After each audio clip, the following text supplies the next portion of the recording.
We now have a small demo to demonstrate mouse event.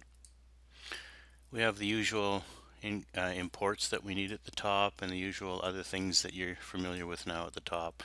All the normal stuff down at the bottom here that we always do. So the part of the code we want to talk about is this piece right here in the middle again. We create a pane called pane, and then we create some text to put in it, and we're going to put the initial coordinates of the text as 2020 within the scene that we drop it into. We're going to add our text to the pane, and now right here is where we set up the listener for mouse events, or in this case for a particular mouse event, namely the on mouse dragged event. The drag event implies that something has been clicked on, and while the button was held down, the mouse pointer was moved, and the object that was clicked on is being dragged around. So the event will go with some particular node that we're going to be able to click on and drag. In this case, it's the piece of text that we've instantiated above called Programming is Fun.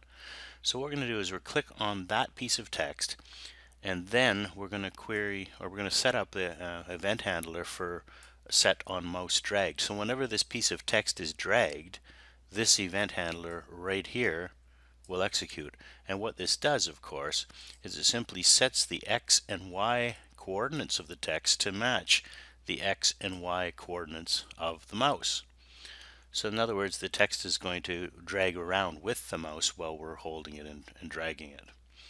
So let's demo this right now so we can see what happens.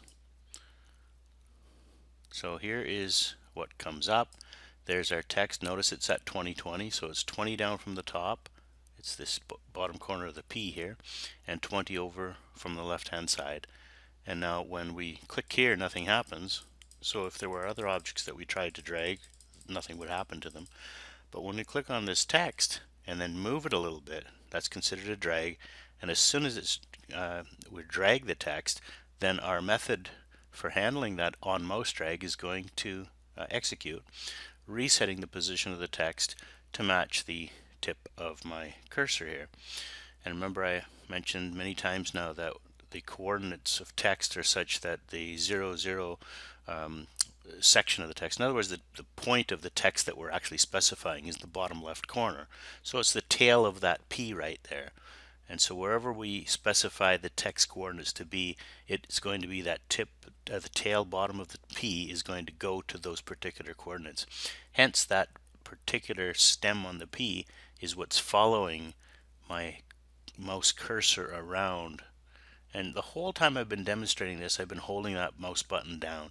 The moment I let go of it, the text is no longer being dragged, so it stays parked at the current coordinates.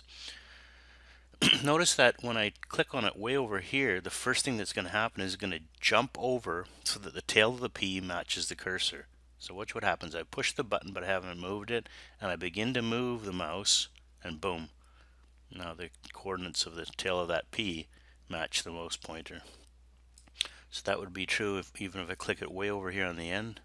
Again, I haven't dragged it yet. I have to click and move. The moment I move just a touch, boom, it goes over to that position. If I had clicked it on the O, it would just move a little bit. So I'm clicking on the O. I'm about to just move it ever so slightly. Here goes. And now it jumps to that tail of the P. So that should give you a pretty good idea what's happening in this particular demo then.